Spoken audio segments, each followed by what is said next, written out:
ल अब आजको सेसनमा हामीले भाग 7 हेर्छौं नेपालको संविधानको।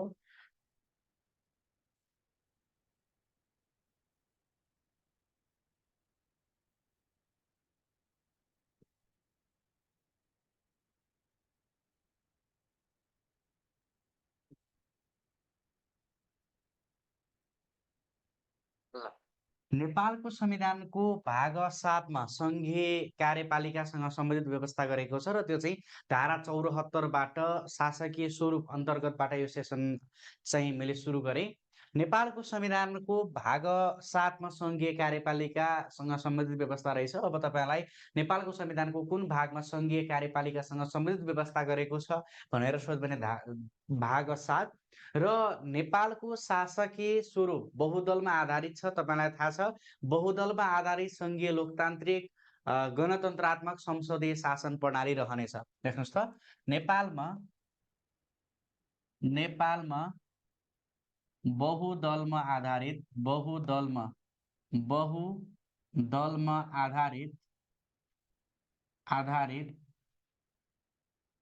संघीय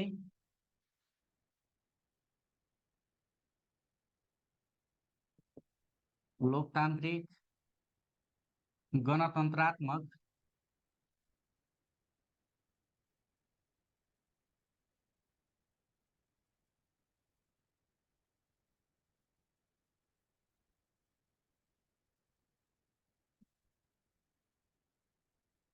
गणतन्त्रात्मक शासन प्रणाली रहेको छ।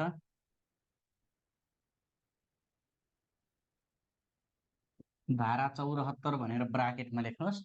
नेपालमा केमा आधारित शासन अथवा चाहिँ शासकीय स्वरूप भन्छ यसलाई, यो चाहिँ धारा 74 मा शासकीय स्वरूप। नेपालको शासकीय स्वरूप केमा आधारित छ भनेर सोध्यो भने बहुदलमा आधारित छ। केमा आधारित छ? बहुदलमा आधारित छ। र नेपालले अवलम्बन गरिएको शासकीय स्वरूप कुन हो भनेर तपाईँलाई सोध्यो भने संघीय लोकतान्त्रिक गणतन्त्रात्मक है। संघीय लोकतान्त्रिक गणतन्त्रात्मक भनेको के हो त? संघीय लोकतान्त्रिक गणतन्त्रात्मक शासन प्रणाली भनेको नेपालले अवलम्बन गरेको शासकीय स्वरूप हो। यसलाई चाहिँ शासकीय स्वरूप भन्छ है त। शासकीय स्वरूप, यो कुरा तपाईँले ध्यान दिनु पर्यो, शासकीय स्वरूप। र अब तपाईँलाई कार्यकारिणी अधिकारसँग सम्बन्धित व्यवस्था पनि कार्यपालिकामा गरेको हुन्छ र नेपालको संविधानको धारा 75 मा कार्यकारी अधिकार अथवा कार्यकारिणी अधिकारसँग सम्बन्धित व्यवस्था गरेको छ।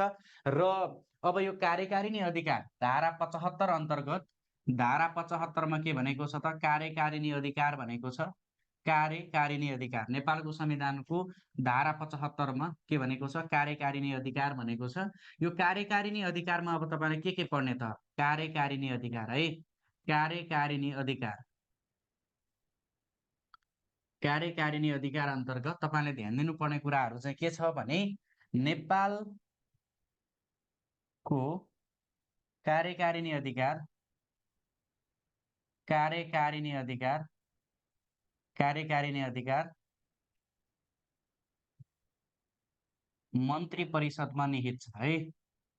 मन्त्री परिषदमा निहित छ। कार्यकारिणी अधिकार केमा निहित छ भनेर सोध्छ? मन्त्री परिषदमा निहित छ। अर्को, नेपालको सम्पूर्ण कार्यकारिणी सम्बन्धी कार्य नेपाल सरकारको नामबाट हुने गर्दछ। नेपाल सरकार भनेको हुन्छ नि जति पनि मन्त्री परिषदका कार्यहरू छ त्यो भनेको नेपाल सरकारको नामबाट हुने गर्दछ है। नामबाट हुने गर्दछ। यो नेपालको संविधानको धारा 75 मा उल्लेख भएको कार्यकारिणी अधिकार अन्तर्गत हो। नेपालको संविधान अनुसार कार्यकारिणी अधिकार अथवा नेपालको कार्यकारिणी अधिकार केमा निहित छ भनेर सोध्यो भने नेपालको कार्यकारिणी अधिकार मन्त्री परिषदमा निहित छ। र जति पनि अथवा सम्पूर्ण सङ्घीय कार्यप्रणाली अथवा कार्यपालिका अन्तर्गतका जति पनि कार्यहरू हुन्छन् त्यो कसको नामबाट हुन्छ? नेपाल सरकारको नामबाट हुन्छ है। त्यसकारण जुनसुकै मन्त्री परिषदका कार्यहरू पनि नेपाल सरकार लेखेको हुन्छ नि, त्यो भनेको नेपाल सरकार हो। मन्त्री परिषद भनेको सबै नेपाल सरकारको नामबाट, अथवा कार्यकारिणी जति पनि कार्यहरू छन् त्यो समग्र कार्यहरू केबाट हुन्छन्? नेपाल सरकारको नामबाट हुन्छन्। यो कुरा तपाईँले ध्यान दिनु पर्यो। चाहिँ कार्यकारिणी अधिकारसँग सम्बन्धित व्यवस्था। र अब नेपालको संविधानको धारा 76 मा तपाईहरुलाई मन्त्री परिषद गठनसँग सम्बन्धित कुरा गरेको छ। अब मन्त्री परिषद गठन, यो मन्त्री परिषदको कुरा आयो। अब धारा 76 मा के भनेको रहेछ? मन्त्री परिषद गठन है। मन्त्री परिषद गठनसँग सम्बन्धित व्यवस्था नेपालको संविधानको धारा 76 मा छ। अब यसमा के पढ्ने त? मन्त्री परिषदको गठनसँग सम्बन्धित व्यवस्था, यो मन्त्री परिषदको गठन कसरी हुन्छ हैन? मन्त्री परिषदको गठन चाहिँ अधिकार कसलाई हुन्छ? त्यसमा को पर्छन्? कति सदस्यको मन्त्री परिषद हुन्छ नेपालको संविधान अनुसार? त्यो कुरा चाहिँ बुझ्नु पर्यो। मन्त्री परिषदको सन्दर्भमा तपाईले के कुरा ध्यान दिनु पर्यो भने राष्ट्रपतिले प्रतिनिधि सभामा बहुमत प्राप्त संघीय संसदको नेतालाई के गर्छ? प्रधानमन्त्रीमा नियुक्ति गर्छ र त्यही प्रधानमन्त्रीको सिफारिस अथवा त्यही प्रधानमन्त्रीको अध्यक्षतामा के हुन्छ? मन्त्रीमण्डल गठन भएको हुन्छ। अब यसमा लेख्नुस् त मन्त्री परिषद अन्तर्गत चाहिँ के लेख्नुस् भने राष्ट्रपतिले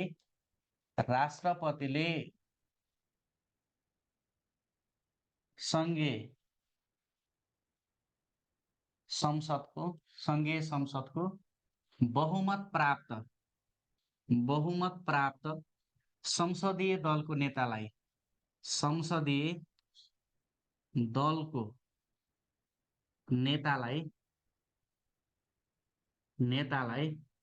प्रधानमन्त्री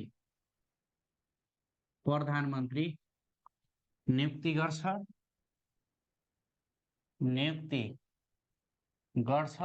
र प्रधानमन्त्री नियुक्ति गर्छ र प्रधानमन्त्रीको अध्यक्षतामा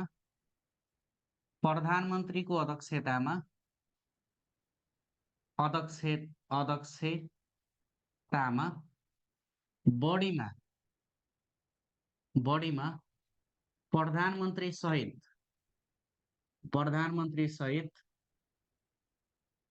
25 सदस्यको 25 सदस्यको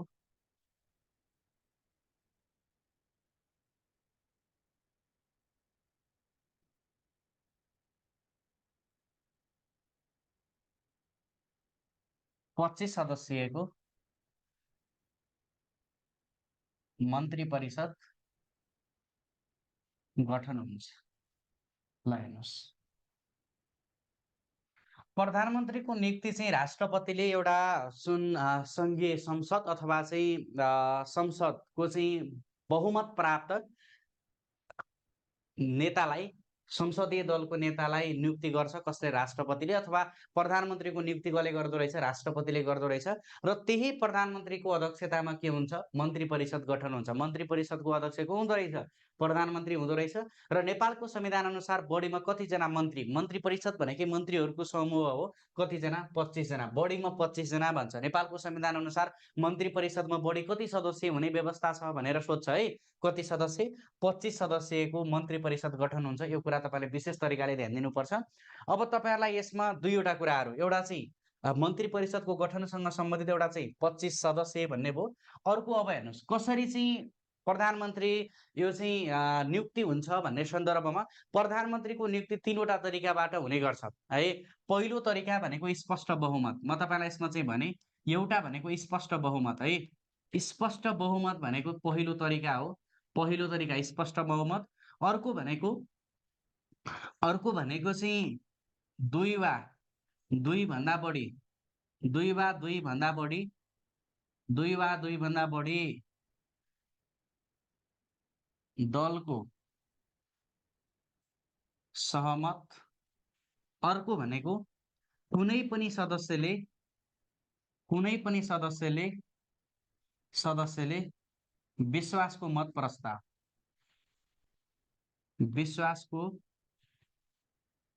मत पाउने आधार प्रस्तुत है। पाउने आधार प्रस्तुत भन्छ। आधार प्रस्तुत। प्रधानमन्त्री नियुक्तिको प्रक्रिया तीनवटा तरिकाबाट हुन्छ। सबैभन्दा सुरुमा स्पष्ट बहुमत हुनु पर्यो। यदि कुनै दलको स्पष्ट बहुमत छ भने त्यो दलको संसदीय दलको नेता हुन्छ। त्यो दलको संसदीय नेतालाई राष्ट्रपतिले स्वतः नियुक्ति गर्छ। स्पष्ट बहुमत भनेको जम्मा संसदको आधा भन्दा बढी सदस्य हुनु पर्यो। स्पष्ट बहुमत भनेको त्यो हो, बहुमत हुनु पर्यो। कुनै एउटा पार्टीको स्पष्ट बहुमत भयो भने सबैभन्दा सुरुमा त्यो दलको संसदीय दलको नेतालाई के हुन्छ चाहिँ राष्ट्रपतिले नियुक्ति गर्छ।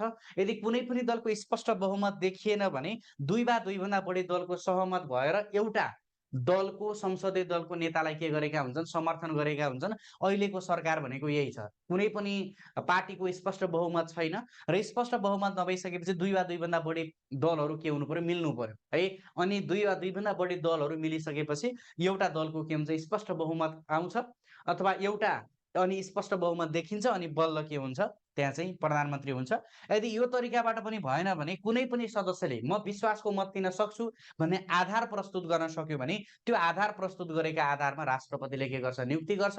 र यो अब नियुक्ति त भयो, स्पष्ट बहुमतको पनि नियुक्ति भयो। यदि यो भएन भने दुई वा दुईभन्दा बढी दलको सहमतिमा पनि राष्ट्रपतिले नियुक्ति गर्यो। तर यसको 30 दिनभित्र हेर्नुहोस् है, यसको 30 दिनभित्र के गर्नुपर्छ, विश्वासको मत लगिसक्नुपर्छ। अब तपाईँहरूलाई एउटा छ 35 दिनभित्र, हेर्नुहोस् एउटा 35 दिनभित्र भनेको के हो, यो चाहिँ प्रधानमन्त्री गठन एउटा 35 दिनभित्र, एउटा भनेको 30 दिनभित्र।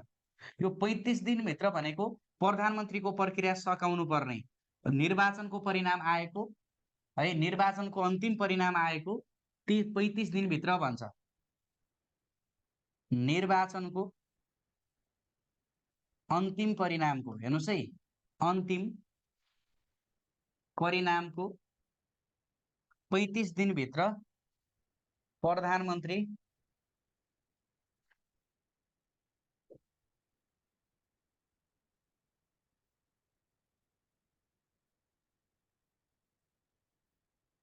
नियुक्ति प्रक्रिया सम्पन्न गर्नुपर्छ है। प्रक्रिया के गर्नुपर्छ त, सम्पन्न गर्नुपर्छ, सम्पन्न गर्नुपर्छ।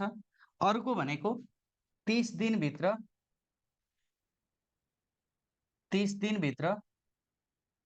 विश्वासको मत लिनुपर्छ। विश्वासको मत लिनुपर्छ।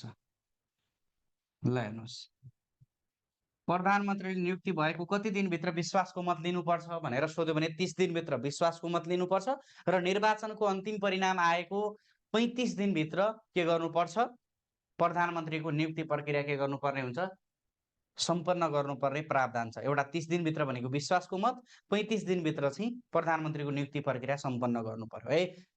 सबैभन्दा सुरुमा स्पष्ट बहुमत, यदि यो भएन भने दुई वा दुईभन्दा बढी दलको सहमत, यदि यो पनि भएन भने कुनै पनि सदस्यले विश्वासको मत पाउने आधार प्रस्तुत गरेर यसरी चाहिँ नियुक्ति गर्ने प्रावधान रहेको छ। यो कुरा चाहिँ तपाईँले ध्यान दिनु पर्यो है।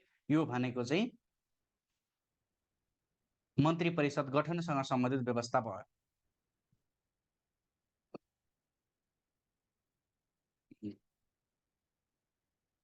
ल अब यसै गरेर शपथ हेरौँ त है।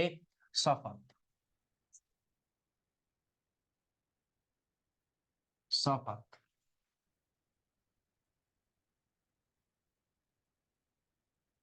प्रधानमन्त्री, उप प्रधानमन्त्री र मन्त्रीले को समक्ष, राष्ट्रपति समक्ष, राष्ट्रपति समक्ष, यसै गरेर सहायक मन्त्री,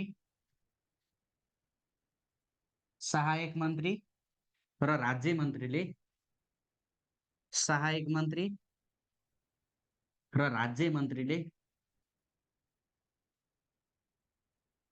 प्रधानमन्त्री समक्ष।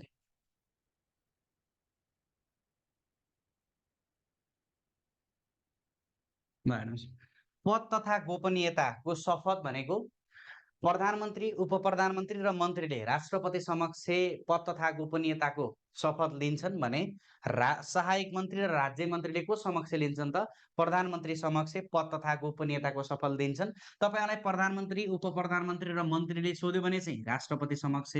अब मैले मन्त्रीहरू सबै त भनिहालेँ, प्रधानमन्त्री सहित बढीमा 25 जना को के हुँदो रहेछ, मन्त्री परिषद गठन हुँदो रहेछ, बढीमा 25 जना है। नेपालको संविधान अनुसार प्रधानमन्त्री सहित बढीमा कति सदस्यको मन्त्री परिषद गठन हुन्छ भनेर सोध्यो भने 25 सदस्य, त्यो सबैले राष्ट्रपति समक्ष लान्छन्। तर सहायक मन्त्री र राज्य मन्त्री भनेर सोध्यो भने फेरि राष्ट्रपति भनेर मिल्दैन।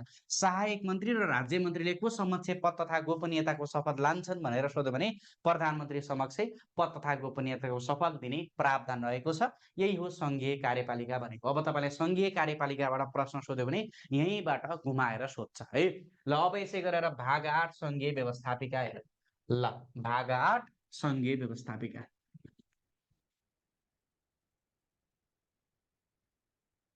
सङ्घीय व्यवस्थापिका ल कपी गर्नुहोस्। नेपालको संविधानको भाग 8 मा के छ? सङ्घीय व्यवस्थापिकासँग सम्बन्धित व्यवस्था उल्लेख गरेको छ।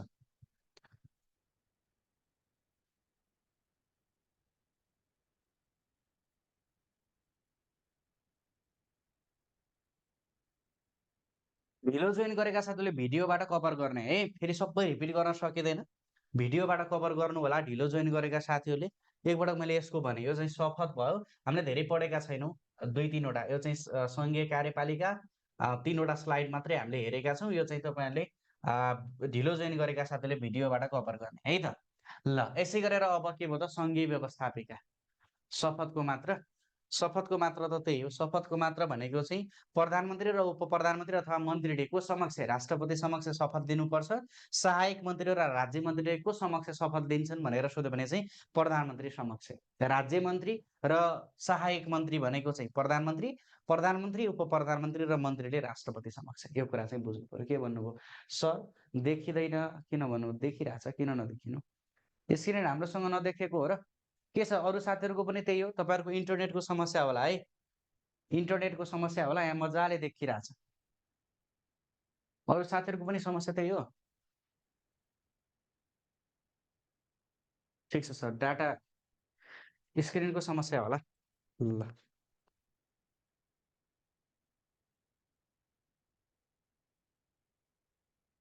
क्लियर छ सर भन्नु होला, क्लियर हुनु पर्यो है। ओके, अब यसपछि सङ्घीय व्यवस्थापिका भनौँ।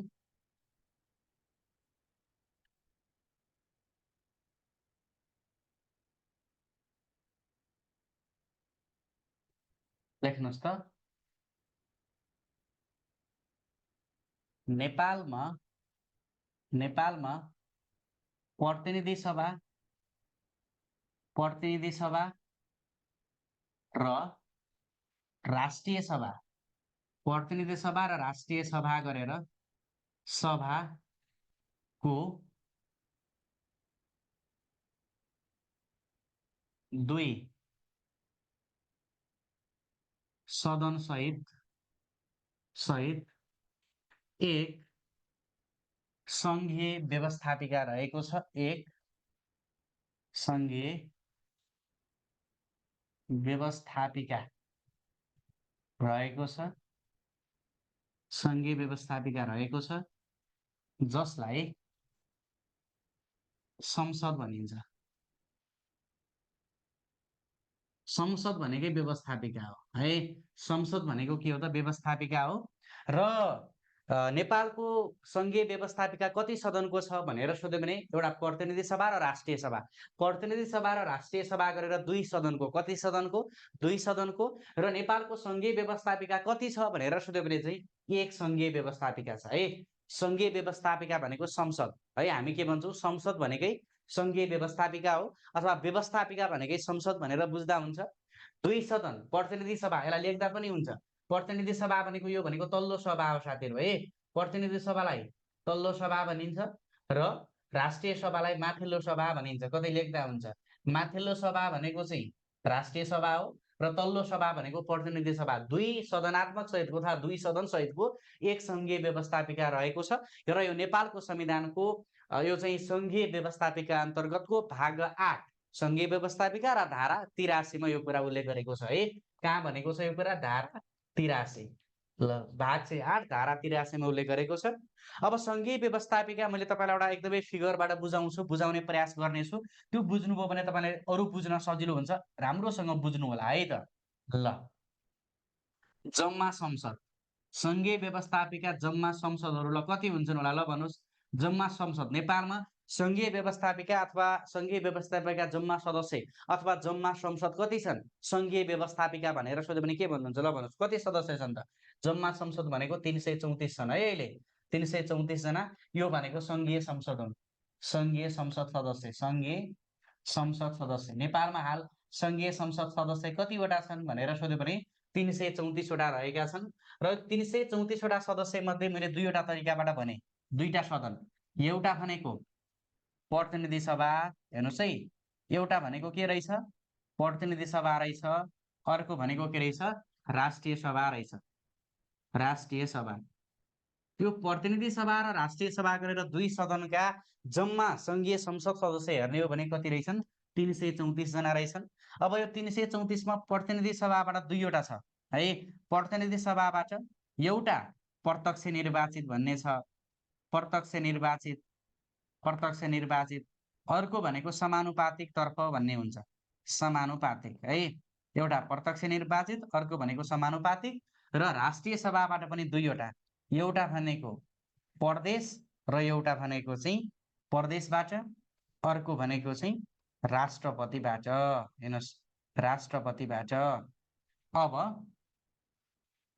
अब प्रतिनिधि सभामा जम्मा सदस्यहरू कति छन् भनेर सोध्यो भने प्रतिनिधि सभामा जम्मा सदस्य, प्रतिनिधि सभाका जम्मा सदस्य भनेको 275 सदस्य छन्। कति? 275। र राष्ट्रिय सभामा कति? 59 सदस्य गरेर 275 र 59 हिसाब गर्नुहोस् कति भयो? 334। 275 प्लस 59 गरेर जम्मा 334 जना सदस्यहरू भए है। यो भनेको जम्मा संसद। 275 भनेको प्रतिनिधि सभाको, 59 भनेको राष्ट्रिय सभाको गरेर जम्मा संसद यसरी भयो। अब प्रत्यक्ष निर्वाचित प्रणालीबाट हेर्ने हो भने अब प्रत्यक्ष निर्वाचित प्रणालीबाट कति? 165 जना, 165 निर्वाचित क्षेत्रबाट एक एक जना, 165 जना। समानुपातिकबाट कति? 110 जना, 165 र 110। हेर्नुहोस् त, 165 र 110 गरेर कति भयो? 275। यो चाहिँ प्रतिनिधि सभाको। र राष्ट्रिय सभाको प्रदेशबाट कति? 56 र राष्ट्रपतिबाट कति? 3 गरेर 56 प्लस 3 भनेर 59 यो भनेको राष्ट्रिय सभाबाट। अब यो कसरी हुन्छ राष्ट्रिय सभाको गठन म अहिले तपाईँलाई एकछिनमा भन्छु। अब यो प्रतिनिधि सभाको गठन भनेको चाहिँ एउटा भनेको प्रत्यक्ष निर्वाचित प्रणालीबाट हुँदो रहेछ 165 जना, अर्को भनेको समानुपातिक निर्वाचन प्रणालीबाट कति हुँदो रहेछ त? 110 जना हुँदो रहेछ है। अब यो प्रत्यक्ष निर्वाचित 165 जना भनेको कतै कुनै स्थानीय कुनै जिल्लामा एउटा निर्वाचन क्षेत्र होला, कुनैमा दुईटा होला, कुनैमा चारवटा होला, कुनैमा तीनवटा होला। यो नेपालको भूगोलमा पढौँला। सबैभन्दा धेरै निर्वाचन क्षेत्र भएको काठमाडौँमा 165 वटा मध्ये काठमाडौँमा मात्रै 10 वटा निर्वाचन क्षेत्र छन् र 35 वटा जिल्लामा एक एकवटा मात्रै निर्वाचन क्षेत्र छन्। यो के आधारमा हुन्छ त? जनसङ्ख्या र भौगोलिक अनुकूलताका आधारमा हुन्छ है। यो प्रत्यक्ष विशेष गरेर यो प्रत्यक्ष निर्वाचित क्षेत्र भनेको एउटा भनेको जनसङ्ख्या र भौगोलिक। ल हेर्नुहोस्, अब तपाईँलाई प्रत्यक्ष निर्वाचित प्रणालीका 165 वटा यो निर्वाचन क्षेत्र के आधारमा मापन गरिन्छ भनेर सोध्यो भने एउटा भनेको जनसङ्ख्या, अर्को भनेको भौगोलिक अनुकूलता है। भौगोलिक अनुकूलताका आधारमा हुन्छ। र यो समानुपातिक 110 भनेको चाहिँ कस्तो हो भने समानुपातिक सबै नेपालभरिको जस्तै मानौ सबै भोट काउन्ट हुन्छ र त्यो पर्सेन्टेजका आधारमा समानुपातिक संसद हुन्छन्। र यसले चाहिँ के भन्छ भने एक देश एक निर्वाचन क्षेत्र अथवा सम्पूर्ण देशलाई एउटा निर्वाचन क्षेत्र मानिन्छ। यो समानुपातिकको जुन मतपत्र हुन्छ त्यो सबै एउटै नेपालभरि स्याम हुन्छ। बुझ्नुभयो नि? समानुपातिक भनेको जुन निर्वाचन आयोगमा नियुक्ति भएका जति पनि राजनीतिक दलहरू छन् त्यो राजनीतिक दलहरू यदि त्यो समावेश भएका छन् भने नेपालभरिको मतपत्र के हुन्छ? एउटै हुन्छ। त्यसले के भन्छ? सम्पूर्ण देशलाई एउटा निर्वाचन क्षेत्र मान्छ र सम्पूर्ण देशलाई एउटा निर्वाचन क्षेत्र मानिसकेपछि कुन पार्टीले कति पर्सेन्टेज ल्यायो त त्यही प्रतिशतका आधारमा के हुन्छ? सदस्यहरू चाहिँ बाँडिन्छ अथवा सदस्यहरू चाहिँ तोकिन्छ, निर्वाचन आयोगले तोक्छ। र समानुपातिकको कन्सेप्ट भनेको के हो? सम्पूर्ण देशलाई एक निर्वाचन क्षेत्र मान्छ है। सम्पूर्ण देशलाई एक निर्वाचन क्षेत्र मान्छ, निर्वाचन क्षेत्र। ल, यो कुरा चाहिँ बुझ्नु पर्यो है। तपाईँले यो प्रत्यक्ष निर्वाचित भनेको आफ्नो ठाउँको संसदलाई जिताउने हो, तर समानुपातिकमा हालेको भोट भनेको चाहिँ त्यो सबैलाई, पार्टीलाई जाने हो। समानुपातिकको भोट पार्टीलाई जान्छ भने प्रत्यक्ष निर्वाचित प्रणालीको भोट अथवा प्रत्यक्ष निर्वाचित प्रणालीमा उठेको उम्मेदवारको भोट भनेको व्यक्तिलाई पनि जान्छ, पार्टीलाई त भइ नै हाल्यो। यो विशेष गरी व्यक्ति विशेषमा सम्बन्धित छ। यो चाहिँ विभिन्न निर्वाचन क्षेत्रसँग सम्बन्धित भयो भने यो भनेको चाहिँ सम्पूर्ण देशलाई एउटा निर्वाचन क्षेत्र मानिन्छ। समानुपातिकमा हालेको भोट भनेको कसलाई जाने हो? पार्टीलाई जाने हो है। त्यो कुरा चाहिँ तपाईँले यसरी बुझ्ने। र राष्ट्रिय सभामा चाहिँ प्रदेशबाट चाहिँ 56वटा हुन्छन् र राष्ट्रपतिबाट 3वटा। यो कसरी हुन्छन् म तपाईँलाई एकछिनमा भने है त। ल, यो कुरा चाहिँ बुझ्नु पर्यो। अब भनेको कार्यकाल। अब यिनीहरूको कार्यकाल कति वर्षको हुन्छ त? कार्यकाल पनि हेरौँ है। कहाँ लेखौँ? कार्यकाल यतै लेखौँ। यसको कार्यकाल, प्रतिनिधि सभाको कार्यकाल एउटा चाहिँ कार्यकाल लेखेँ, एउटा भनेको योग्यता। ल, कार्यकाल योग्यता देखिन्छ नि, योग्यता। ल, कार्यकाल भनेको चाहिँ प्रतिनिधि सभाको कार्यकाल भनेको 5 वर्षको हुन्छ र योग्यता भनेको चाहिँ संसद हुनका लागि योग्यता भनेको 25 वर्ष पुरा भएको, 25 वर्ष पुरा भएको है, 25 वर्ष पुरा भएको हुनु पर्यो। राष्ट्रिय सभाको कार्यकाल कति वर्षको हुन्छ भनेर सोध्यो भने 6 वर्षको राष्ट्रिय सभाको कार्यकाल हुन्छ।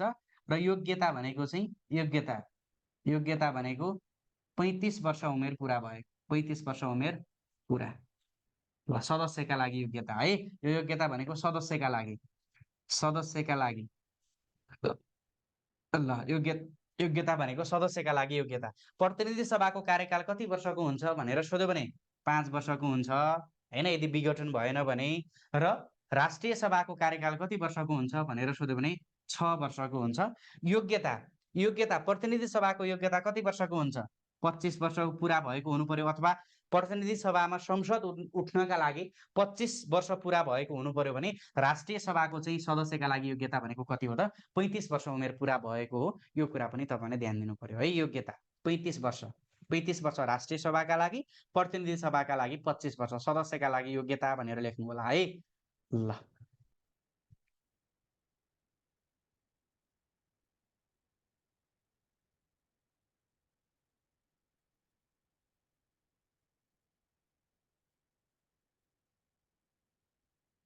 राष्ट्रपतिबाट 3 जना। यो कसरी हुन्छ म एकछिनमा भन्छु तपाईँहरूलाई है।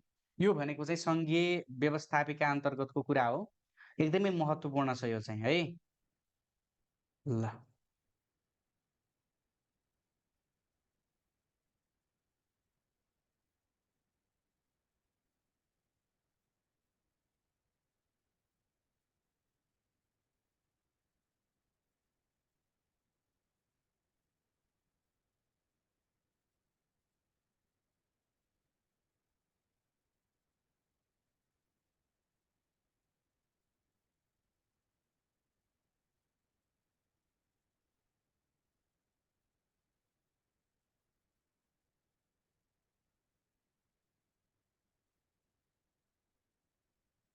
कपी गर्नुहोस्। कपी भयो भने भयो भन्नु होला है।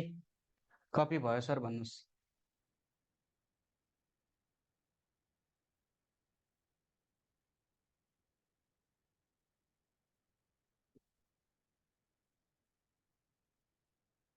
संसद होइन, सङ्घीय संसद हो भन्नुभयो। कुरा नै सङ्घीय व्यवस्थापिका भनेर भएको छ त, अनि सङ्घीय बुझ्नु पर्दैन त्यति त।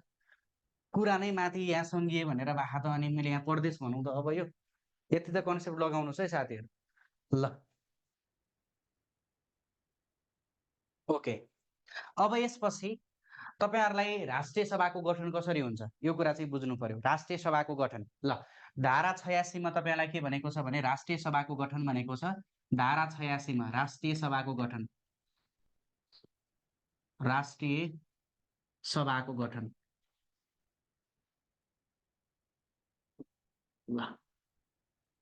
ल, हेर्नुहोस्, राष्ट्रिय सभामा जम्मा सदस्य, मैले अघि पनि लेखेँ तपाईँहरूलाई, राष्ट्रिय सभामा जम्मा सदस्य कति हुँदो रहेछन्? 59 वटा जम्मा सदस्य है। 59 जना जम्मा सदस्य, 59 जना, वटा भन्दा पनि जना नै लेख्नुहोस्। 59 जना जम्मा सदस्य हुँदो रहेछन् 59 जना र यो 59 जना राष्ट्रिय सभाको सदस्य अन्तर्गत अब यसको गठन कसरी हुन्छ? राष्ट्रिय सभा भनेको एउटा स्थायी सदन भनेर पनि भन्छौँ हामी राष्ट्रिय सभालाई, र जसमा कतिवटा 59 जना, यसको उपनाम के हो त? स्थायी सदन है। राष्ट्रिय सभालाई अर्को के नामले चिनिन्छ? स्थायी सदन उपनामले पनि चिनिन्छ है। स्थायी सदन उपनामले चिनिन्छ र यो जुन यसको कार्यकाल भनेको 6 वर्ष भए पनि यसका चाहिँ राष्ट्रिय सभाका 1/3 सदस्य चाहिँ प्रत्येक 2 वर्षमा के हुन्छ? कार्यकाल समाप्त हुन्छ। कसको? 1/3 सदस्यको पदावधि। त्यसकारणले गर्दा यसलाई के भनिन्छ? स्थायी सदन भनिन्छ। किन स्थायी सदन भनिँदो रहेछ? राष्ट्रिय सभाको कार्यकाल 6 वर्षको भए पनि, सुन्नुहोस्, राष्ट्रिय सभाको कार्यकाल 6 वर्ष भए पनि 1/3 सदस्यको पदावधि प्रत्येक 2 वर्षमा समाप्त हुन्छ। किन रहेछ? किन? प्रत्येक 1/3 सदस्यको कार्यकाल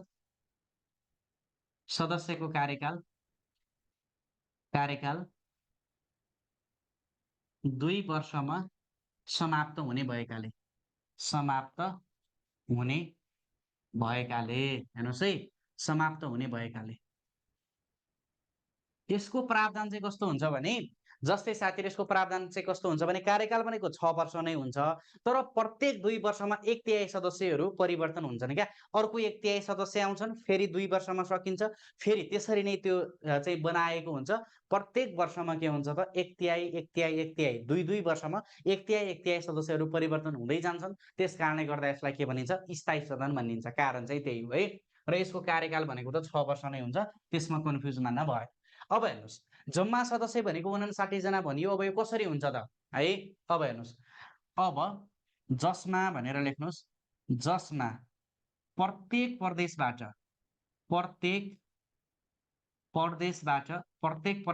के हुन्छ? प्रत्येक प्रदेश भनेको 7 वटा प्रदेशबाट 8 वटा। हेर्नुहोस्, प्रत्येक प्रदेश यो भनेको 7 के भयो? प्रदेश भयो हैन? 8 भनेको प्रति सदस्य गरेर प्रत्येक प्रदेशबाट 8 वटा सदस्य हुन्छन्। 7 वटा प्रदेश, 8 वटा सदस्य गरेर 7 8 कति? 56 जना। यसरी चाहिँ 56 जना भनेको प्रदेशबाट यसरी हुने हो। एउटा प्रदेशबाट 8 जना सदस्यका दरले कति? 56 जना हुन्छन्। र तपाईहरुलाई यो जुन राष्ट्रिय सभाको बाट प्रत्येक प्रदेशबाट कति जना चाहिँ सदस्यहरू निर्वाचित गरिन्छ भनेर सोध्यो भने 8 जना, र यो चाहिँ प्रदेशबाट 56। अब यो 56 बाट कस्तो प्रावधान छ? अनिवार्य रूपमा कम्तीमा पनि 3 जना महिला, 1 जना दलित र 1 जना अपाङ्ग भएको व्यक्ति, यसरी चाहिँ राखेको हुन्छ है। 3 जना महिला, 1 जना दलित। अब यसमा 56 जना मध्ये कम्तीमा अब यो चाहिँ कस्तो प्रावधान हुन्छ भने, अब 8 वटा। हेर्नुहोस् है, राम्रोसँग बुझ्नु होला, तपाईलाई मैले सबै भन्छु। यो 8 जना मध्ये कम्तीमा पनि के हुन्छ? 3 जना महिला, 3 जना महिला कम्तीमा पनि हुनै पर्छ है। 1 जना दलित हुनै पर्यो, 1 जना अपाङ्गता वा अल्पसंख्यक जाति। हेर्नुहोस्, अल्पसंख्या भएका जाति, 1 जना अपाङ्गता वा अल्पसंख्या, कि त अपाङ्ग भए पनि हुनु पर्यो वा अल्पसंख्यक जाति भन्छ। 1 जना दलित, 3 जना महिला कम्पलसरी पनि प्रत्येक प्रदेशबाट यो जुन 8 वटा व्यक्ति हुन्छ नि, हो यो 8 वटामा 3 जना महिला हुनै पर्यो, 1 जना दलित हुनै पर्यो, 1 जना अपाङ्गता वा अल्पसंख्यक जाति हुनै पर्यो गरेर 3 4 5 यो 5 जना, अन्य बाँकी 3 जना भनेको मात्रै के हो? खुल्ला। अरु चाहिँ जो पनि हुन पायो है, अरु पुरुष पनि हुन पायो, अरु पनि हुन पायो। अब यो दलितमा पनि दलित पुरुष हुन पायो, तर महिलामा महिला मात्रै हुनु पर्यो। यसरी चाहिँ 3 जना महिला, 1 जना दलित, 1 जना अपाङ्ग वा अल्पसंख्यक। अब तपाईलाई सोध्छ, राष्ट्रिय सभा गठन अन्तर्गत 8 जना, प्रत्येक प्रदेशबाट 8 जना चाहिँ सदस्य हुनुपर्नेमा कति जना चाहिँ अनिवार्य अथवा कम्तीमा पनि महिला हुनुपर्ने प्रावधान छ भनेर सोध्यो भने, प्रत्येक प्रदेशबाट यो 8 जना सदस्यहरू हुन्छन्। 7 8 56 मा यो 8 8 मा कम्तीमा पनि 3 जना के हुनुपर्छ? महिला हुनैपर्छ। अहिले अल्पसंख्यक जाति कति छ? अल्पसंख्यक जाति भनेको हाल 115 जाति है। अल्पसंख्यक जाति भनेको हाल 115 जातिलाई चाहिँ अल्पसंख्यक जातिका रूपमा राखिएको छ।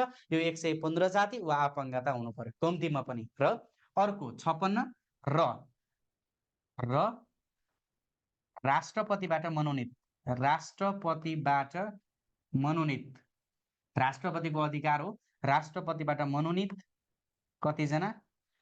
3 जना, राष्ट्रपतिबाट मनोनित 3 जना र यसमा पनि कम्तीमा 1 जना महिला हुनै पर्यो, कम्तीमा 1 जना महिला है, कम्तीमा 1 जना के हुनु पर्यो, महिला हुनै पर्यो, कम्तीमा 1 जना चाहिँ महिला हुनै पर्यो है, कम्तीमा 1 जना महिला हुनै पर्यो 3 जना मध्ये, र 3 जना राष्ट्रपतिबाट मनोनित र प्रत्येक प्रदेशबाट 56 गरेर 56 + 3 कति 59 जना। ल भन्नुहोस् अब तपाईँलाई के सोध्छ भने हेर्नुहोस् है, राष्ट्रिय सभामा कम्तीमा पनि कतिजना महिला हुनुपर्ने प्रावधान रहेको छ। ल भन्नुहोस् अब, ल सबैले यो कतिले लजिक लगाउनुहुन्छ है त, राष्ट्रिय सभामा कम्तीमा पनि कतिजना महिला हुनुपर्ने प्रावधान रहेको छ, कम्तीमा पनि।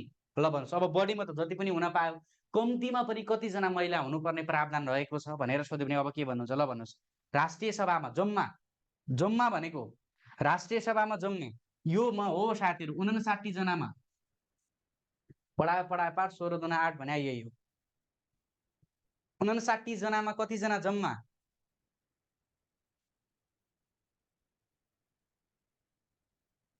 त लजिक लगाउनुहोस् त।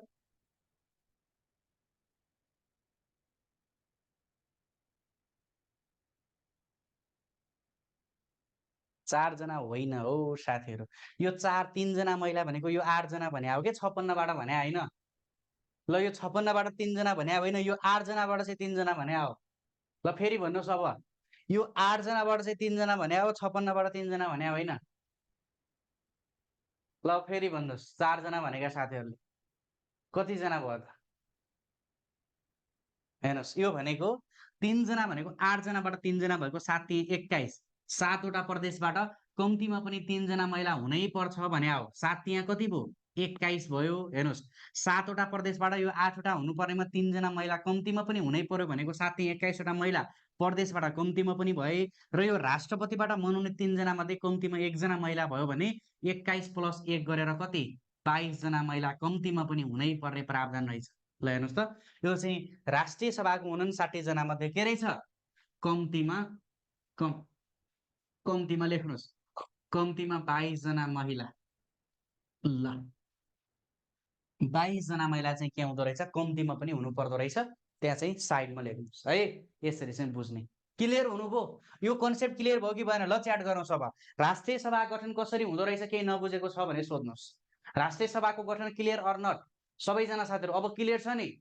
एक एक पोइन्ट है, पोइन्ट बी नोटेड। तपाईँहरू भोलि चाहे अफिसरकै इक्जाम दिनुहोस् तर डिपली पढ्ने हो। 6 महिनाको अर्थ भनेकै यही हो। 6 मन्थ डिटेल क्लासको अर्थ के यही हो, एकदमै डिटेल, एकदमै सानो सानो कुरा पनि सबै हामी क्लियरिफाई गरेर जाने हो है। ल यो कुरा चाहिँ बुझ्ने।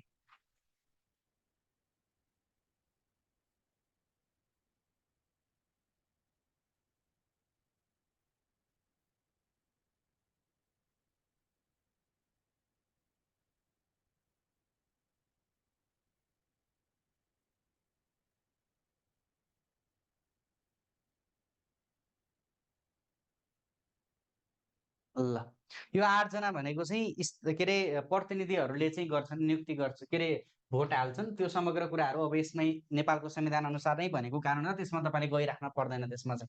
ओके, अब अर्को चाहिँ प्रतिनिधि सभाको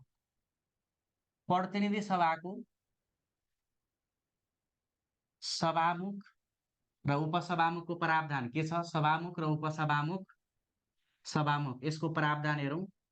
अर्को भनेको राष्ट्रिय सभामा चाहिँ अध्यक्ष र उपाध्यक्ष हुन्छ है।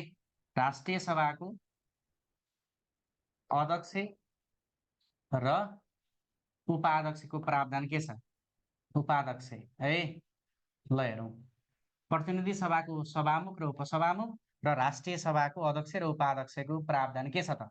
अब कुन कुन धारामा छन् है, यो धाराहरू नै लेखौँ। अब प्रतिनिधि सभाको सभामुख र उपसभामुखको व्यवस्था कुन धारामा गरेको छ? प्रतिनिधि सभा है, प्रतिनिधि सभा भयो।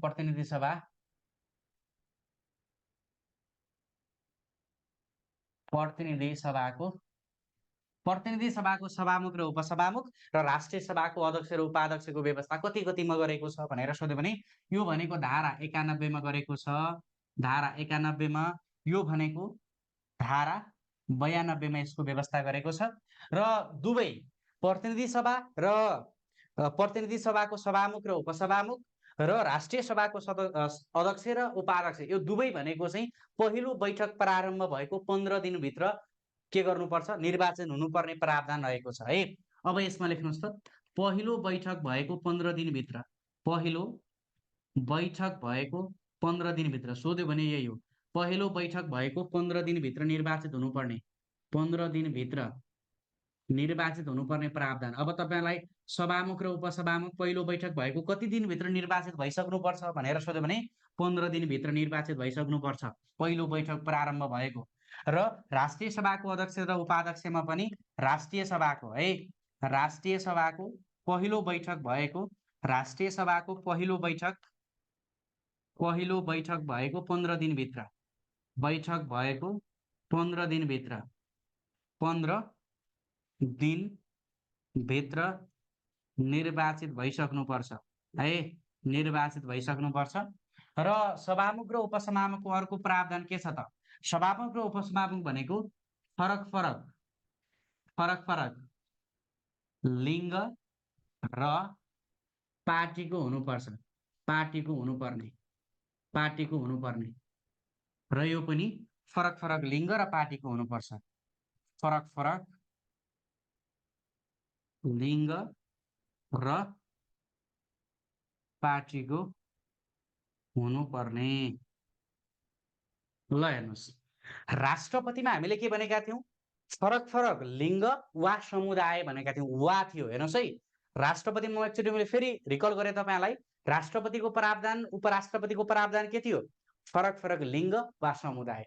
कि त फरक लिङ्ग हुनु पर्यो, राष्ट्रपति अथवा उपराष्ट्रपति एकजना महिला भयो भने अर्को पुरुष हुनु पर्यो, अथवा पुरुष भयो भने अर्को के हुनु पर्यो, महिला हुनु पर्यो, वा समुदाय हुनु पर्यो। यदि लिङ्ग फरक नभए पनि हुन्छ, कि त के हुनु पर्यो, समुदाय हुनु पर्यो। वा भनेको के हो भने कि त त्यो हुनु पर्यो, कि त त्यो हुनु पर्यो भनेको वा, तर रको अर्थ के हुन्छ भने दुईटै हुनु पर्यो। अब राष्ट्रपतिमा पनि फरक समुदाय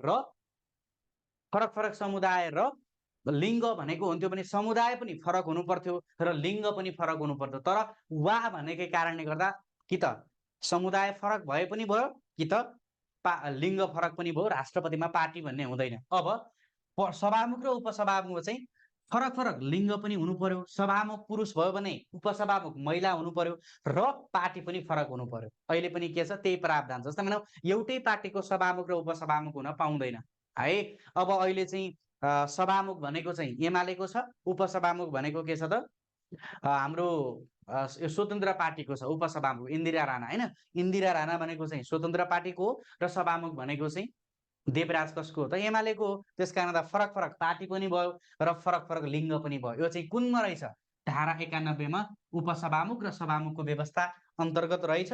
र पहिलो बैठक भएको कति दिनभित्र सभामुख र उपसभामुख निर्वाचित हुनुपर्छ भनेर सोध्यो भने 15 दिनभित्र लगाउनु होला। र यो चाहिँ राष्ट्रिय सभाको अध्यक्ष र उपाध्यक्षको व्यवस्था पनि त्यही हो। राष्ट्रिय सभाको पहिलो बैठक भएको 15 दिनभित्र निर्वाचित हुनु पर्यो अध्यक्ष र उपाध्यक्ष, र फरक लिङ्ग र पार्टीको हुनु पर्यो राष्ट्रिय सभाको अध्यक्ष र उपाध्यक्ष पनि। यो चाहिँ धारा 92 मा छ। ल, यो दुईटा कुरा चाहिँ विशेष तरिकाले ध्यान दिनु होला।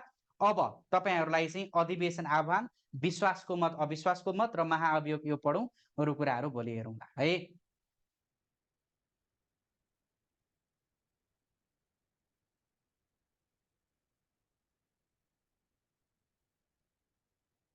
ल, भिडियो हेर्ने, भिडियो पाइन्छ, छुटेका साथीहरूले भिडियो पाइन्छ, भिडियो हेर्ने है।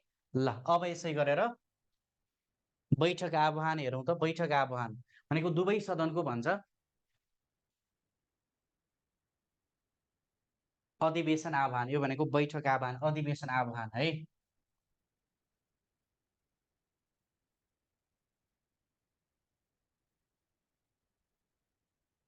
यो अधिवेशन आह्वानको अधिकार कसलाई हुन्छ, राष्ट्रपतिलाई हुन्छ। राष्ट्रपतिले प्रतिनिधि सभाका लागि भएको निर्वाचनको अन्तिम परिणाम घोषणा भएको 30 दिनभित्र के गर्नुपर्छ, बैठक आह्वान गर्नुपर्छ अथवा अधिवेशन आह्वान गर्नुपर्छ। र यो अधिवेशन आह्वान भनेको चाहे त्यो दुवै सदन होस् अथवा कुनै एउटा सदन होस्, त्यो भनेको चाहिँ अन्त्य पनि कसको हुन्छ त, राष्ट्रपतिले नै गर्छ है। ल, अब आह्वान र अन्त्य यो अधिकार कसलाई हुन्छ, आह्वानको अधिकार पनि कसलाई हुन्छ, यसको अधिकार राष्ट्रपतिलाई। अधिकार, यो अधिकार कसको हो त, राष्ट्रपतिको अधिकार हो। तपाईहरुलाई प्रतिनिधि सभाको अथवा राष्ट्रिय सभाको अधिवेशन आह्वान कसले गर्छ? राष्ट्रपतिले गर्छ र अन्त्य पनि कसले गर्छ? राष्ट्रपतिले नै गर्छ। यसको अधिकार राष्ट्रपतिलाई हुन्छ र निर्वाचनको नतिजा आएको 30 दिनभित्र 30 दिनभित्र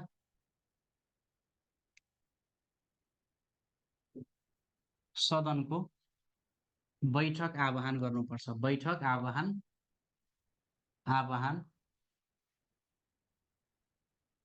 राष्ट्रपतिले गर्छ र कार्यकाल सकिएपछि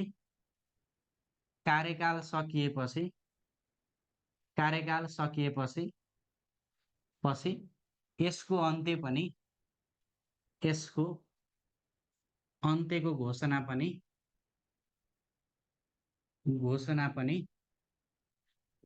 राष्ट्रपतिले नै गर्छ है। राष्ट्रपतिले नै गर्छ।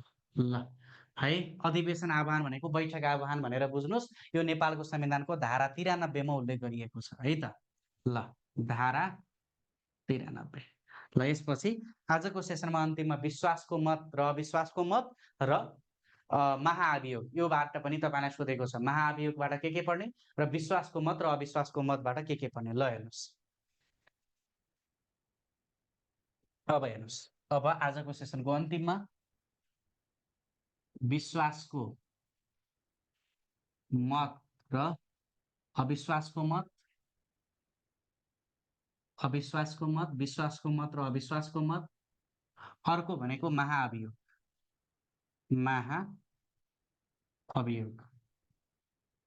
ल यो भनेको चाहिँ धारा 100 मा छ है।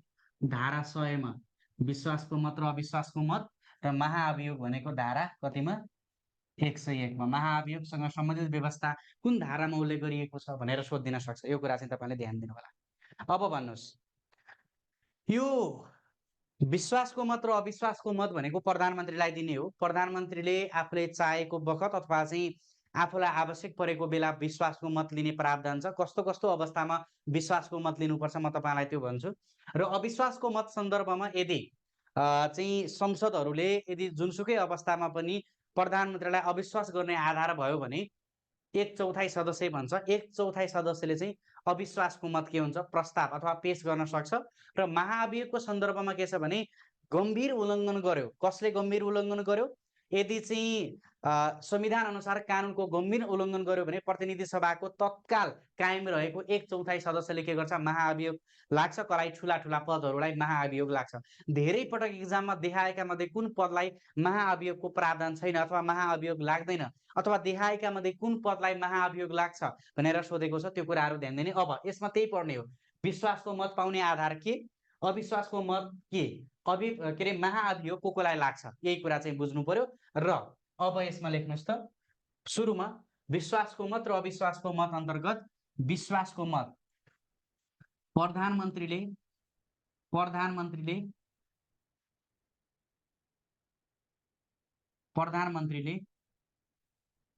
लिने हो। यो विश्वासको मत प्रधानमन्त्रीले नियुक्ति भएको 30 दिनभित्र विश्वासको मत लिनुपर्छ। विश्वासको मत लिनुपर्छ।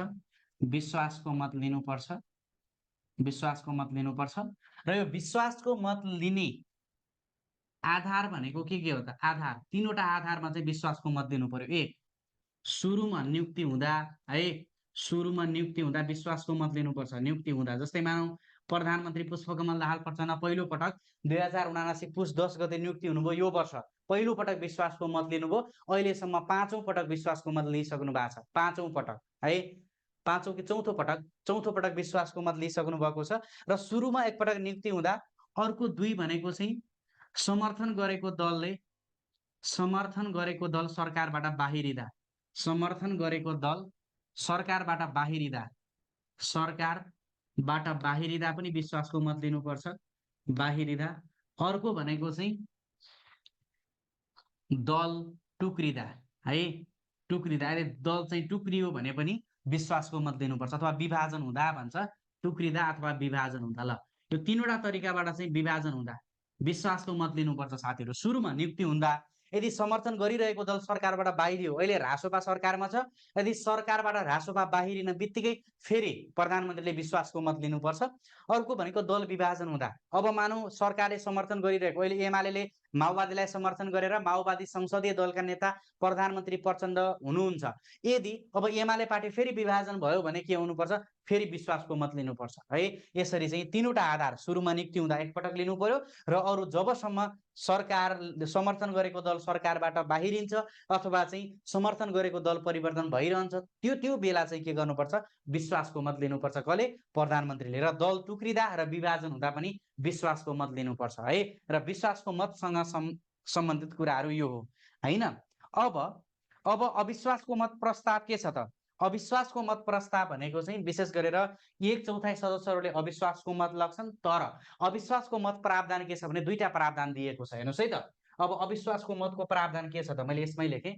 अविश्वासको मत कस्तो कस्तो अवस्थामा हाल्न मिल्छ? अविश्वासको मत भनेको चाहिँ, ल हेर्नुहोस्, अविश्वासको मत, प्रधानमन्त्रीलाई अविश्वासको मत कस्तो कस्तो अवस्थामा दिन मिल्छ? अविश्वासको मत भनेको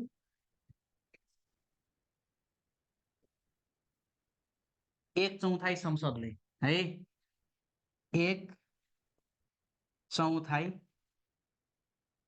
संसदले पेश गर्न सक्छन् है। अविश्वासको मत भनेको 1/4 संसदले पेश गर्न सक्छन्। प्रधानमन्त्रीलाई अविश्वासको मत पेश गर्नका लागि कति संसद आवश्यक पर्छ? 1/4 र 2/3 संसदको समर्थन भयो भने, संसदको समर्थन हुँदा पद, प्रधानमन्त्रीको पद रिक्त हुन्छ।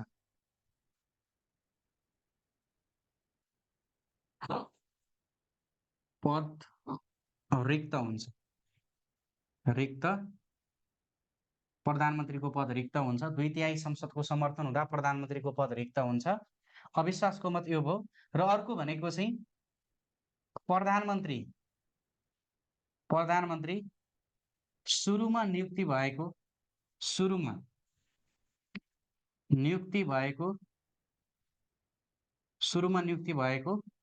2 वर्षसम्म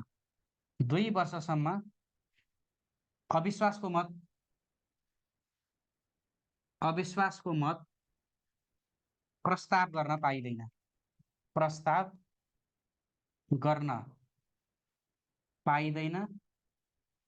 पाइदैन र एक पटकको अविश्वासको मत प्रस्ताव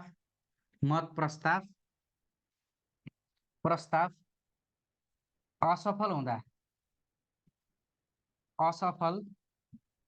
हुँदा कुन 1 वर्षसम्म पाइदैन। हेर्नुहोस्, यो चाहिँ अविश्वासको मत प्रस्तावको आधार हो। यो चाहिँ विश्वासको मत, यो चाहिँ अविश्वासको मत। 1/4 संसदले पेश गर्न सक्छन्। प्रधानमन्त्रीलाई अविश्वासको मत प्रस्ताव कति संसदहरूले गर्न सक्छन् भनेर सोध्यो भने 1/4 सदस्यले। यो भनेको चाहिँ प्रतिनिधि सभाको तत्काल कायम रहेको भन्छ है। प्रतिनिधि सभाको तत्काल कायम रहेको सम्पूर्ण सदस्यको 1/4 सदस्यले संसदले है। यो भनेको प्रतिनिधि सभाको भनेर लेख्नुहोस्। कस्तो? प्रतिनिधि सभाको है त। प्रतिनिधि सभाको संसदले के गर्न सक्छन्? पेश गर्न सक्छन्। र 2/3 संसदको समर्थन हुँदा चाहिँ प्रधानमन्त्रीको पद के हुन्छ? रिक्त हुन्छ। पेश चाहिँ गर्न पाए 1/4 सदस्यले नै, तर 2/3 संसदको समर्थन भयो भने पद रिक्त हुन्छ। र प्रधानमन्त्री सुरुमा नियुक्ति भएको 2 वर्षसम्म अविश्वासको मत प्रस्ताव गर्न पाइँदैन भनेको 2079 पुस 10 गते प्रधानमन्त्री नियुक्ति हुनुभएको, अब 80 पुस 10, 79 पुस 10, 81 पुस 10, 2081 पुस 10 सम्म अविश्वासको मत प्रधानमन्त्रीलाई प्रस्ताव गर्न पाइँदैन। किन? यो चाहिँ कस्तो भयो भने यो चाहिँ सरकारहरू अस्थिर भयो क्या। अविश्वासको मत प्रस्ताव गर्ने, सरकार ढल्ने हैन। त्यसकारणले गर्दाखेरि 2 वर्षसम्म चाहिँ कम्तीमा पनि काम गर्न देऊ है भनेर चाहिँ अब 2079 पुस 10 गते प्रधानमन्त्री पहिलो पटक नियुक्ति हुनुभएको हो। अहिले वर्तमान प्रधानमन्त्री। अब यसको 2 वर्ष भनेको कहिले भयो? 81, 80, 81, 81 पुस 10 सम्म चाहिँ के गर्न पाइँदैन? अविश्वासको मत प्रस्ताव गर्न पाइँदैन जुनसुकै दलले पनि। र एक पटक अविश्वासको मत प्रस्ताव चाहिँ असफल हुँदा पुनः 1 वर्षसम्म पाइँदैन। अब त्यसपछि ल 79 पुस 10 मा सकियो र 79 पुस 10 पछि 81 पुस 10 मा सकियो र 81 पुस 10 मा चाहिँ 2 वर्ष सकिसकेपछि अब अविश्वासको मत दिन पाइन्छ। ल मानौ पुस 15 गते 81 पुस 15 गते अविश्वासको मत नेपाली कांग्रेसले राख्यो, प्रधानमन्त्रीलाई अविश्वासको मत राख्यो भने यदि नेपाली कांग्रेसको त्यो अविश्वासको मत प्रस्ताव चाहिँ त्यो समर्थन भयो अथवा चाहिँ त्यो प्रस्ताव चाहिँ मा लाग्यो भने चाहिँ अथवा त्यसलाई चाहिँ पारित भयो भनेपछि के हुन्छ? प्रधानमन्त्री पद गयो। तर यदि चाहिँ त्यो असफल भयो भने पुनः 1 वर्षसम्म पुनः कुनै पनि दलले प्रधानमन्त्रीलाई फेरि अविश्वासको मत दिन पाउँदैन। यो चाहिँ प्रावधान रहेको छ है। यो चाहिँ विश्वासको मत र अविश्वासको मतको प्रावधान यो कुराहरू बुझ्नु पर्यो। ल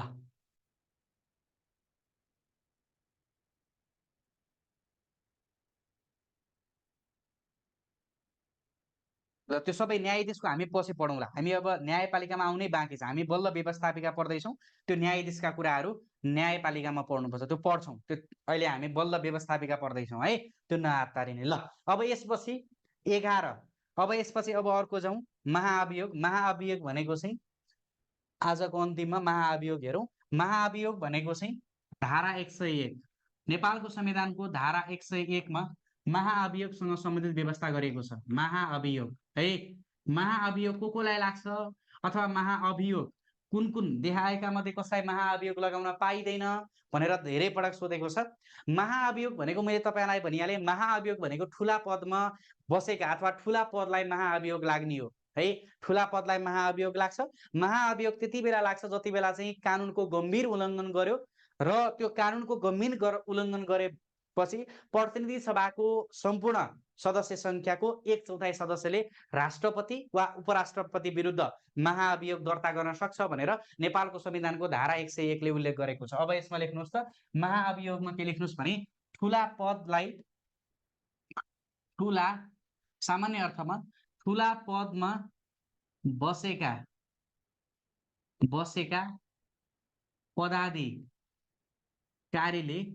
पदाधिकारीले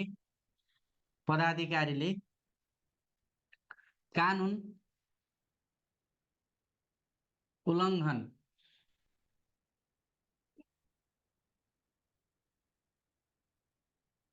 कानुनको गम्भीर उल्लङ्घन भन्छ। कता गयो फेरि? अब मैले के लेख्दै थिएँ साथीहरू? फेरि मेटिएछ, मैले फेरि लेखेँ ल। धारा 101 महाअभियोग, फेरि लेखेँ मेटियो। ल महाअभियोग कता कता क्लिक भएर मेटिएछ। धारा 101 मा महाअभियोग मैले के लेख्दै थिएँ? ठुला पदमा बसेका यदि चाहिँ पदाधिकारीहरूले कानुनको गम्भीर उल्लङ्घन गर्यो भने है, लेख्नुहोस् त, ठुला पदमा बसेका व्यक्तिले कानुनको गम्भीर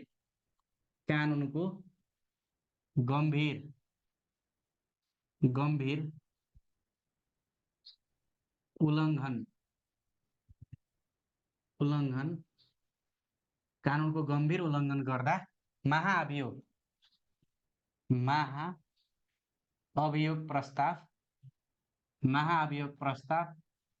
प्रस्ताव संसदको 1/4 सदस्यले पेश गर्न सक्छन्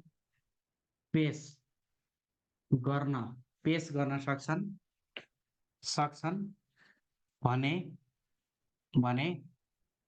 2/3 सदस्यबाट पारित हुँदा पद रिक्त हुन्छ है, पद रिक्त हुन्छ। अब हेर्नुहोस्, यो महाअभियोगसँग पनि पेश गर्ने भनेको संसदको 1/4 सदस्यले पेश गर्न सक्छन् र 2/3 सदस्यले चाहिँ पारित गर्यो भने पद के हुन्छ, रिक्त हुन्छ अथवा त्यो पद स्वतः के हुन्छ, खारेज हुन्छ है। अब महाअभियोग लाग्ने पदहरू कुन कुन हुन् त? अब महाअभियोग कुन कुन पदलाई लाग्छ? महाअभियोग लाग्ने पद है, महाअभियोग लाग्ने पदहरू कुन कुन हुन्?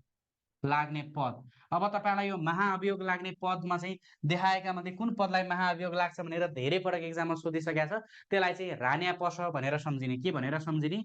रान्यापस है। रान्यापस भनेर सम्झिने। महाअभियोग लाग्ने पद भनेका कुन कुन हुन् त? रान्यापस। अब यो के हो? रान्यापस। हेर्नुहोस्, रान्यापस भनेको 1 राबाट राष्ट्रपति, राष्ट्रपति र उपराष्ट्रपतिलाई लाग्छ महाअभियोग। उपराष्ट्रपति, यदि राष्ट्रपति र उपराष्ट्रपतिले कानुनको गम्भीर उल्लङ्घन गर्यो भने महाअभियोग लाग्न सक्छ। अर्को 2 भनेको न्यायाधीश, प्रधान न्यायाधीश र न्यायाधीशलाई लाग्छ। प्रधान न्यायाधीश र न्यायाधीशलाई लगाउन सकिन्छ। न्यायाधीश, प्रधान न्यायाधीश र न्यायाधीश। अर्को भनेको चाहिँ भनेको चाहिँ न्याय परिषदका सदस्य, न्याय परिषदका सदस्य, न्याय परिषदका सदस्यलाई चाहिँ लगाउन सकिन्छ महाअभियोग। र अर्को भनेको संवैधानिक निकायका पदाधिकारी र अध्यक्ष। 4 संवैधानिक निकाय कतिवटा? 13 वटा छन्। संवैधानिक निकायका प्रमुख र पदाधिकारी, निकायका प्रमुख र पदाधिकारी है। र पदाधिकारीलाई चाहिँ के गर्छ? पदाधिकारीलाई चाहिँ लगाउन सक्छ। र संवैधानिक निकायहरू कतिवटा छन्? 13 वटा है। नेपालको संविधानमा 13 वटा कुन कुन हुन् हामीले पढौँला। अहिले चाहिँ संवैधानिक निकायहरू 13 वटा छन् र यो संवैधानिक निकायका प्रमुख र पदाधिकारीका विरुद्ध पनि के गर्न सकिन्छ? महाअभियोग लाग्न सकिन्छ। ल, महाअभियोग लाग्ने पदहरू भनेका यिनै हुन्। तपाईँलाई देखाएका मध्ये कुन पदमा महाअभियोग लाग्छ भनेर सोध्न सक्छ है त। ल साथीहरू, र तपाईँहरूको चाहिँ यो यति नै भयो। महाअभियोग लाग्ने पदहरू भनेको यही हो है। राष्ट्रपति, उपराष्ट्रपति, प्रधान न्यायाधीश र न्यायाधीश, न्याय परिषदका सदस्य, संवैधानिक निकायका प्रमुख र पदाधिकारी है। ल,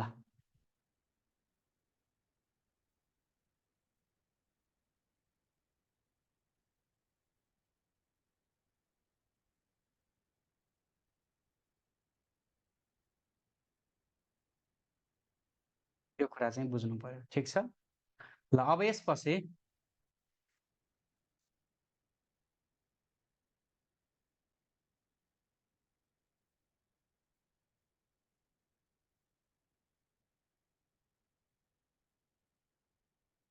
साथीहरू एउटा चाहिँ मैले के करेक्सन गरेँ भने यो चाहिँ 2/3 ठिक छ होइन। तर यहाँनिर यो प्रधानमन्त्रीको पद चाहिँ 2/3 भन्दा पनि यो बहुमतको समर्थनबाट नै प्रधानमन्त्रीको पद रिक्त हुन्छ। यो चाहिँ बहुमत लेख्नुहोस् त। यहाँ चाहिँ बहुमतबाट नै रिक्त हुने अवस्था आउँछ है। यहाँ चाहिँ 2/3 संसद भन्दा पनि बहुमत संसद हुँदा नै प्रधानमन्त्रीको पद रिक्त हुन्छ। प्रधानमन्त्रीको चाहिँ महाअभियोग चाहिँ 2/3 ठिक छ, तर 1/4 संसदले पेश गर्न सक्छन्। र यसपछि के लेख्नुहोस् भने 2/3 ठाउँमा चाहिँ बहुमत संसदले भनेर लेख्नुहोस् त। बहुमत संसद, योमा चाहिँ के लेख्नुहोस् भने बहुमत हो। ल, प्रधानमन्त्रीको चाहिँ बहुमत संसदले भनेको चाहिँ आधा भन्दा बढी संसदले बहुमत संसदले समर्थन गर्दा प्रधानमन्त्रीको पद रिक्त हुन्छ लेख्नुहोस्। बहुमत संसद लेख्नुहोस् र यसलाई चाहिँ करेक्सन गर्नुहोस्। बहुमत संसदले समर्थन गर्दा प्रधानमन्त्रीको पद रिक्त हुन्छ। 1/4 संसदले पेश चाहिँ गर्न पाउँछन्, तर महाअभियोगको लागि चाहिँ 2/3 नै हो साथीहरू। तर बहुमत संसदले चाहिँ समर्थन गर्नुपर्छ। यो चाहिँ अलिकति करेक्सन गर्नुहोस् है त। ल, ओके, अरू ठिक छ। यो कुरा चाहिँ बुझ्नु पर्यो। अगाडि चाहिँ बहुमत, प्रधानमन्त्रीको चाहिँ बहुमत संसदले नै प्रधानमन्त्रीको पद रिक्त हुन्छ। बहुमत संसद भनेको आधा संसदहरू भन्दा बढी संसदले यदि के गर्नु पर्यो? समर्थन गर्नु पर्यो अविश्वासको मत है। ल, अब अरू साथीहरूले भिडियो रेकर्डेडबाट कभर गर्ने है त।